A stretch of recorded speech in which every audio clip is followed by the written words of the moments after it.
We start tonight with some breaking news. A huge ruling in the eligibility case of a Gonzaga starter. Within the last hour, a judge decided Tyon Grant-Foster is eligible to play basketball this season for GU. KREM 2's Andrew Quinn was in the courtroom for today's hearing. He joins us live now with more on the judge's decision. Andrew?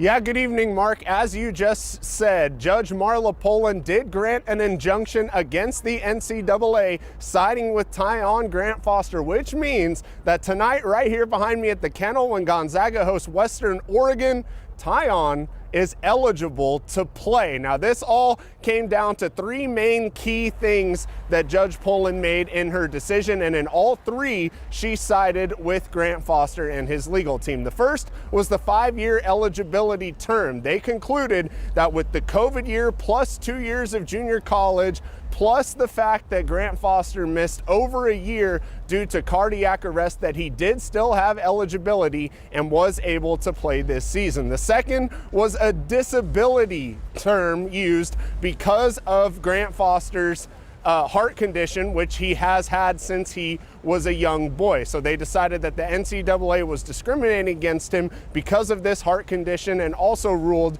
in his favor on that. And the third and final was the fact that Grant-Foster would be eligible to play this season, despite the fact that, according to the NCAA, he had already played 4 years, but according to Judge Poland, that was not the case due to the fact that Grant-Foster's 2 years of junior college, a judge ruled earlier this year that Vanderbilt quarterback Diego Pavia, one of his junior college years, cannot be counted against that 4-year clock. So therefore, Grant-Foster could play. I spoke with Grant-Foster's attorney, Carl Oreskovich, after the ruling, and he had this to say about what today's ruling meant to him. Well, I think it meant everything to Tyon. I mean, you know the struggles that he's been through to get here. You know how resilient that he has been, and how emotionally difficult it has been to go through this battle. It's been a hard, tough fight. It was a lot to manage in those last 2 weeks. And for me, you know, we went in, a court saw the case for what it was.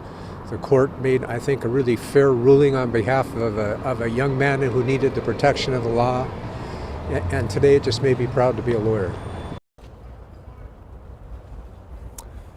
Now, Mark, Judge Poland ruled that if the NCAA won this case and Grant-Foster was termed to be ineligible, that would cause irreparable harm to his future and his chances of making the NBA. Now, the key here as well was that Judge Poland also ruled restitution, which means that in the future, if the NCAA is to appeal this ruling or to stay this motion, they cannot penalize Gonzaga for any games that Grant-Foster plays in. Now, if that would not have been the case, that means any game he was a part of, any win, that could be taken away. Any WCC tournament wins, those could be taken away. And any NCAA tournament games that Gonzaga won could have been taken away if further down the road the NCAA went against today's ruling. That is no longer a possibility. So, Mark, tonight we're going to see Tyon Grant-Foster suit up for Gonzaga here at the kennel behind me. They just tipped off. I'll have those highlights tonight. Back to you, Mark.